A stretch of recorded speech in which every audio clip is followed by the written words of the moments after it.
Jatim News bagi-bagi giveaway. Temukan thumbnail dengan tanda khusus giveaway ready. Simak terus dan tonton videonya, serta dapatkan kode dalam video seperti beliau ya, sahabat bahagia. Dan kebetulan kita nanti akan bahas 05. Apa sih yang dimaksud vitamin D yang kadang-kadang sekarang ini lagi menggegarkan di kondisi yang 44. COVID seperti ini ya. Kita sapa. Assalamualaikum Dokter Ike. Waalaikumsalam warahmatullahi wabarakatuh, Dokter Edi. Gimana kabarnya Dok hari ini? Alhamdulillah sehat, 21. bahagia.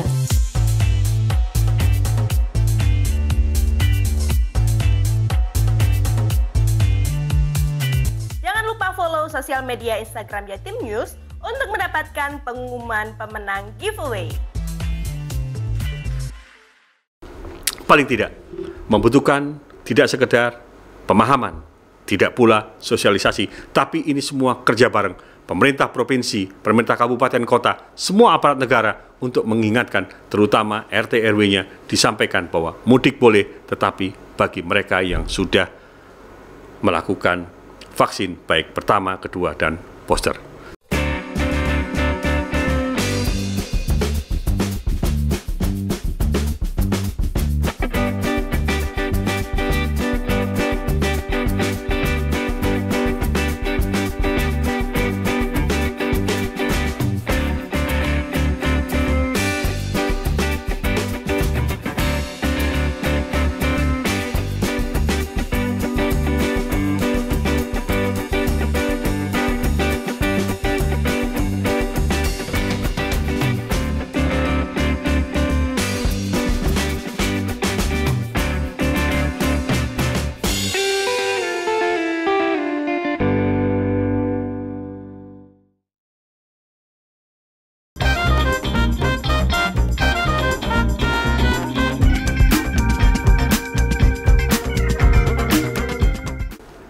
Assalamualaikum warahmatullahi wabarakatuh. Ketemu kembali kita di Opini, dan saya Haji Norman yang selalu menemani kita di Opini. Opini kita hari ini membicarakan, membahas, mengulas tuntas tentang mudik kita di tahun 2020. Tahun-tahun sebelumnya kita sudah mengalami mudik, bagaimana mudik tahun 2020, mudik tahun 2021, dan saatnya tahun ini kita akan menghadapi mudik tahun 2022. Apa materi kita? Mari kita lihat di slide berikut ini. Ya, saudara-saudaraku sekalian, di opini ini ada beberapa aturan mudik yang sudah disampaikan oleh Bapak Presiden kita tentang persyaratan bagi para pemudik kita. 3 hal yang harus dilakukan. Menyangkut persoalan ibadah juga berada di situ. Apapun sebelum kita mudik, kita akan menghadapi Lebaran. Sebelum Lebaran, satu yang paling penting, yaitu ibadah Ramadan, ibadah puasa di bulan Ramadan.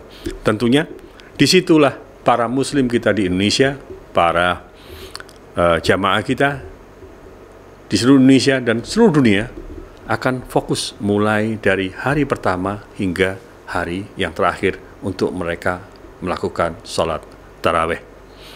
Dan setelah itu mereka pagi harinya mereka beribadah, dan tentunya selanjutnya berlangsung sampai antara 29 hingga 30 hari ke depan. Dan saat mereka sudah selesai Ramadan, tentunya mereka akan menuju sebuah kemenangan. Artinya mereka sudah selesai melaksanakan apa yang menjadi kewajiban yang menjadi sebagai umat Islam untuk menunaikan yang namanya puasa di bulan Ramadan. 26. Mudik kali ini tidak jauh beda dengan mudik tahun 2021. Kita masih menghadapi persoalan yaitu pandemi COVID-19, dan persyaratan yang sudah disampaikan bahwa mudik kali ini kita harus mempunyai dasar, yaitu kita sudah melakukan vaksin pertama, vaksin kedua, dan vaksin booster. Ini akan menjadi persoalan ketika pergerakan umat, pergerakan manusia dari kota menuju desa. dari Jakarta menuju semua antero seluruh Indonesia. Mereka berbondong-bondong melalui Jakarta, mereka ada yang melalui jalan darat dengan kendaraan biasa, bahkan ada kendaraan yang namanya roda 2. Tidak masalah bagi mereka yang sudah punya yang berkantong tebal, mereka bisa melakukan perjalanan dengan pesawat udara. Bahkan mereka bisa melakukan itu dengan kereta api. Akan tetapi, masyarakat kita yang kurang mampu, masyarakat yang masih semangat untuk terus melakukan silaturahmi mudik mereka dengan menggunakan apa adanya. Kembali kepada persoalan yang kita ingin sampaikan di slide ini, bahwa tanggal 24 Maret tahun 2002 kemarin Bapak Presiden kita sudah menyampaikan dan pemerintah sudah mensyaratkan bagi para pemudik-pemudik ini untuk melakukan dan wajib mereka untuk sebelum melaksanakan daripada mudik, mereka harus divaksin, baik itu vaksin pertama, kedua, dan booster. Ini artinya apa? Pemerintah melihat adanya sebuah peluang, adanya sebuah proteksi yang ingin dilakukan oleh pemerintah agar persoalan COVID ini tidak menjadi sebuah tumbuh dan berkembang atau bahkan menjadi persoalan yang kedua. Artinya ada sebuah gelombang tsunami COVID yang terjadi pasca kita melaksanakan Idul Fitri. Kita tentunya menilik, dan kita sebenarnya sudah terbiasa dengan hal-hal itu. Dan sudah bertahun-tahun pula hal persoalan ini selalu dihadapi. Tentunya pemerintah punya sebuah planning. Pemerintah harus punya perencanaan bagaimana mengangkut jumlah besar masyarakat kita dari Jakarta menuju Jawa Tengah, Jawa Timur, dan lain sebagainya. Yang dari Jawa Timur, dari Surabaya, mereka harus menuju ke Mataraman misalnya, Madiun, Ponorogo, sampai ke Pacitan, bahkan mereka juga sampai ke Banyuwangi. Ini adalah tugas-tugas pemerintah. Dan tentunya kita juga akan dihadapkan dengan persoalan-persoalan transportasi kita. Artinya bahwa pemerintah juga harus wajib menyediakan transportasi yang layak bagi mereka. Bagi mereka yang cukup uangnya, mungkin transportasi yang dengan harga mahal, ini pun sangat dibutuhkan masyarakat. Dan kita tahu bahwa pernah ada pengalaman bagaimana tidak, sebuah tiket antara Jakarta kemudian ke Ujung Pandang itu harganya berlipat-lipat kali. Kenapa ini selalu terjadi? Dan harapan kita, hentikan semua persoalan ini, artinya harus ada campur tangan pemerintah. Campur tangan pemerintah pusat, dalam ini Bapak Presiden, dengan pembantu-pembantunya, menterinya yang terkait, bisa Menteri Perhubungan, Menteri BUMN, dan Menteri Kesehatan, dan lain sebagainya, untuk mengantisipasi ini. Batas atas bagaimana terhadap rate atau sebuah harga tiket. Yang jelas, kalau kita kembali kepada persoalan ini, sebenarnya masyarakat sebagian besar sudah tervaksin begitu. Akan tetapi sebenarnya yang selalu menjadi pertanyaan, yang selalu jadi masalah adalah tersedianya daripada sarana dan prasarana transportasi kita sudah layak apa enggak. Bagaimana kereta api kita, bagaimana angkutan darat kita, itu yang perlu juga. Di samping itu angkutan laut kita punya tol laut dan lain sebagainya. Semestinya saat ini pemerintah sudah mengkondisikan itu dengan baik, sehingga ini pada saatnya akan dimanfaatkan dengan baik. Artinya apa? Mereka sudah punya perencanaan, tinggal menunggu harinya saja untuk sebuah perencanaan itu dijalankan dengan baik, tentunya dengan pengawasan. Harapan kita masyarakat tentunya, pemerintah selalu melakukan evaluasi. Dan yang lebih utama sekarang, tentunya kita kembali kepada persoalan COVID ini. Pertanyaannya, apakah akan terjadi penyekatan-penyekatan? Itu akan menjadi problem, akan menimbulkan kemacetan. Ini efek domino yang juga patut kita perhitungkan. Jangan sampai terjadi lagi anak kecil harus meninggal di tengah jalan. Jangan sampai terjadi lagi, kita ingatkan, tol yang seperti itu bukan lagi jalan bebas hambatan, tetapi jalan sarana untuk orang menjual bensin 1 liter seharga Rp50.000. Dan kita tahu bahwa kalau seperti ini, yang keluar daripada kota menuju ke desa, tumpah ruah. dan ini akan menjadi persoalan. Tentunya, sebuah persoalan yang sangatlah dilematis dihadapi oleh pemerintah kita. Karena bagaimanapun juga ini adalah sebuah tradisi dan ini adalah sebuah keyakinan masyarakat kita untuk kembali kepada desanya, kembali kepada rumah, untuk menyungguh orang tua dan lain sebagainya. Kalau toh persoalan ini positif atau tidak, tentunya kembali kepada kita masing-masing. Paling tidak keyakinan sama dengan saya, dengan artinya kita kembali ke kota, ke desa, maksud saya, bahwa tentunya mereka juga membawa uang, yang nanti uang itu akan dibelanjakan ke desa, sehingga desa itu akan menjadi tumbuh dan berkembang, bahkan ekonomi kerakyatan, karena persoalan mudik ini juga terangkat.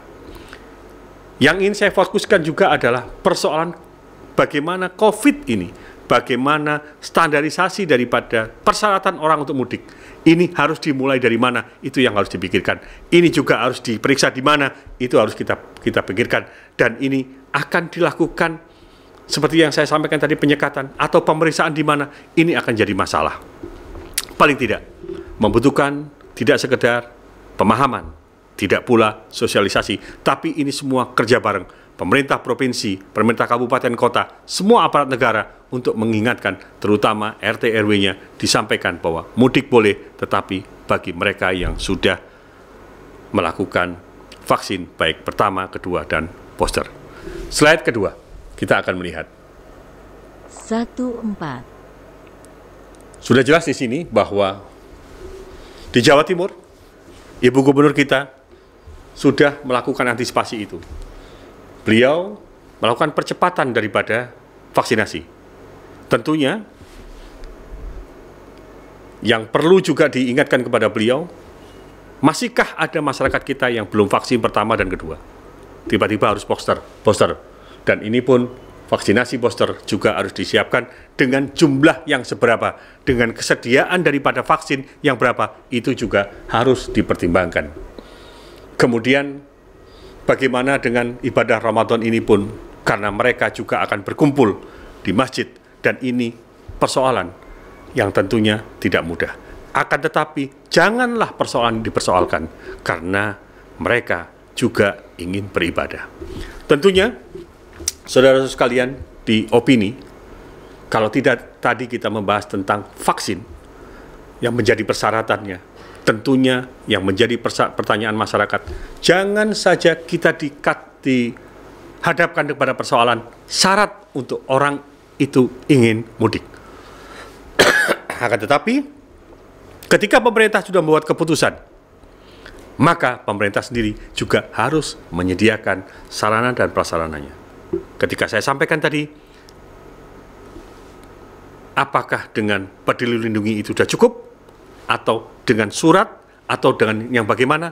Ini jangan sampai menjadi sebuah bottleneck di jalan, bottleneck di dalam pelayanan, bottleneck pada saat kita berada di transportasi. Apakah itu menjadi sebuah one gate system ketika kita akan memasuk kendaraan, pemeriksaan itu dilakukan, atau bagaimana? Atau bersebaran di jalan. Sudahkah cukup petugas kita, aparat kita untuk ikut membantu? Dan bagaimana aparat kesehatan kita? Tentunya perbedaan tahun jelas, tetapi persoalannya itu sama. Artinya bahwa pemerintah di Lebaran ini pun juga harus mempersiapkan apapun persoalannya. Semuanya yang menyangkut persoalan Lebaran ini. Dan jangan pernah membuat lagi masyarakat ragu. Artinya, ada yang dibolehkan, ada yang tidak. Ini akan mengakibatkan sebuah pemikiran masyarakat yang tentunya menjadi liar dan tidak bisa dipertanggungjawabkan kembali. Kita menginjak yang ketiga. Nah, mudah sebenarnya ketika masyarakat harus mudik, masyarakat harus melakukan sebuah kegiatan, dan itu adalah tidak sekedar ritual, tetapi masyarakat sudah dihadapkan dengan booster. Ini hal yang lumrah ketika seorang anggota dewan menyuarakan bahwa mereka ketika menghadapi berbagai kegiatan itu tidak diberlakukan tentang persoalan COVID, tidak diberlakukan tentang vaksinasi, tetapi ada beberapa kegiatan yang juga tidak diterapkan dengan hal yang sama. Ini yang harus dijawab. Artinya bahwa jangan ada dua hal yang berbeda. Jangan ada standar ganda. Jangan ada disparitas di sini. Perlakukan masyarakat itu dengan yang sama. Perlakukan pelayanan itu dengan yang sama. Artinya bahwa ketika kita menghadapi sebuah event besar, kita menghadapi sebuah gawe besar, dan ini menyangkut tentang martabat bangsa, dan ini menyangkut tentang bagaimana dunia, publik dunia ini melihat Indonesia, akan tetapi mereka juga harus melihat tentang bagaimana masyarakatnya yang juga sangat membutuhkan perhatian. Dari 3 persoalan tadi yang saya sampaikan di dalam slide, mulai yang pertama, bagaimana pemerintah itu telah menetapkan izin mudik, diperbolehkan mudik dengan beberapa persyaratan, kemudian pemerintah Provinsi Jawa Timur tadi sudah mengantisipasi, kemudian adalah sentilan yang seperti ini. Sekali lagi saya katakan, sentilan seperti ini yang tentunya ini sah-sah saja disampaikan, guna apa? Mengingatkan pemerintah agar tidak ada standar ganda di sini, tidak ada disparitas yang saya sampaikan tadi. Intinya bukan persoalan saya mengulang-ulang apa yang saya sampaikan, akan tetapi kejadiannya yang sering terulang-ulang. Sehingga setelah kita tadi membicarakan tentang persyaratan daripada COVID tadi, tentunya kita juga ingin mempertanyakan bagaimana kesiapan dan lain sebagainya.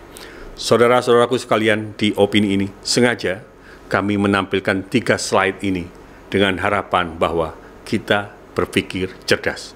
Tentunya masyarakat yang ingin menikmati Lebaran, masyarakat yang ingin menikmati Ramadan, masyarakat yang ingin beribadah, tarawih, dan lain sebagainya, tentunya mari kita tetap menjaga prokes. Menjaga jarak, ataukah apa? Yang paling penting, masker dan lain sebagainya. Dan paling tidak, diri kita sendirilah yang harus kita lindungi. Kemudian, keluarga terdekat kita, dan kemudian masyarakat kita.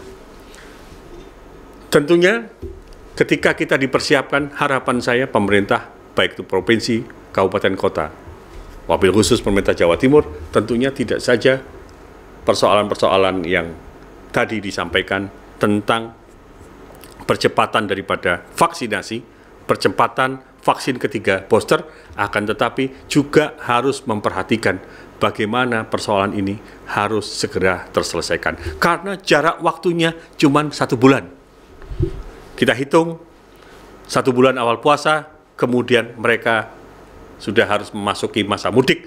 Tentunya efektif itu hanya berada pada waktu cukup 2 minggu. Cukupkah 2 minggu ini untuk menyelesaikan persoalan? Itulah yang harus kita jawab. Karena pemudik kita kadang-kadang H-7, H-14, mereka sudah melakukan perjalanan. Ini juga yang harus diantisipasi. Harapan saya yang pasti bahwa yang mudik itu adalah masyarakat kita. Yang mudik itu adalah rakyat kita. Tetapi yang utama adalah pelayanan kepada mereka. Itu yang diutamakan. Jangan pernah pemudik kita jadi objek. Baik dari objek antar masyarakat sendiri. Contohnya memanfaatkan dengan menjual barang yang lebih tinggi. Bahkan itu sangat naif kalau harus dilakukan oleh aparatur pemerintah. Membuat kesempatan, misalnya kita harus segera menertibkan tiket. Jangan sampai calo itu berada di mana-mana. Artinya mereka sudah bekerja susah payah. Kita bayangkan, yang mudik itu dari Hong Kong, yang mudik dari Saudi, dari Asia dan lain sebagainya. Tentunya mereka merindukan keluarga dengan membawa bekal. Tetapi ketika mereka membawa sesuatu, habis ketika mereka mendarat di Indonesia, itu akan menjadi persoalan. Selalu yang menjadi perhatian kita, kenapa kita menjadi objek penderita? Kenapa semua masyarakat kita menjadi objek penderita? Tetapi kita balik sekarang. Jadikan masyarakat sebagai tamu di negerinya sendiri. Jadikan masyarakat untuk memperoleh yang terbaik pelayanan, dan jadikan Idul Fitri di tahun 2022, Ramadan dan di tahun 2022 ini, walaupun ada COVID, semuanya bisa terselesaikan dengan baik. Saudara-saudara sekalian, di opini tentunya di akhir pengunjung ini tadi, saya ingin juga menyimpulkan, bahkan yang menggelitik tadi, ini tidak sekedar menggelitik, tetapi ini juga ingin memberikan sebuah fenomena, ini juga ingin menunjukkan sebuah pendapat yang sah-sah saja disampaikan, bahwa kita pun juga harus bisa membedakan ketika menghadapi perhelatan yang juga mengundang kerumunan banyak orang, tetapi Idul Fitri ini juga dipersoalkan. Kita hentikan itu, kita jawab dengan bahwa mudik silakan, prokes jalankan, tapi semua fasilitas berikan, dan permudah masyarakat kita untuk beribadah, permudah masjid untuk melakukan sholat tarawih, permudah masyarakat kita untuk memperoleh barang, permudah masyarakat kita mencapai tujuan, dan kita akan menikmati bagaimana ketika masyarakat kita layani dengan baik, tentunya efek daripada semua persoalan itu akan tumbuh dengan baik. Kita percaya dan yakin bahwa persoalan COVID ini akan selesai, namun yang jelas semua persoalan juga harus dijawab. Dan di akhir pertemuan opini ini, hari ini, terhadap beberapa hal tadi yang ingin saya sampaikan, tentunya 86. Menjelang Ramadan ini, kita jangan terlalu sibuk melihat nikmat dan sesuatu yang diperoleh orang lain, tetapi sibuklah dengan mensyukuri apa yang kita dapat. Tetapi janganlah jadi alasan bahwa masyarakat kita ikhlas menerima, masyarakat kita patuh menerima, tanpa diberikan pelayanan yang terbaik. Antara keikhlasan penerima masyarakat dengan keikhlasan masyarakat dengan pelayanan ini harus paralel, dan tentunya pelayanan yang terus harus lebih baik. Selamat menunaikan Ramadan di tahun 2002 ini, dan tentunya bagi pemudik, niatlah dengan baik, patuhi semua yang sudah diberikan pemerintah, dan lakukanlah itu dengan hati-hati. Terima kasih di opini kali ini. Wassalamualaikum warahmatullahi wabarakatuh.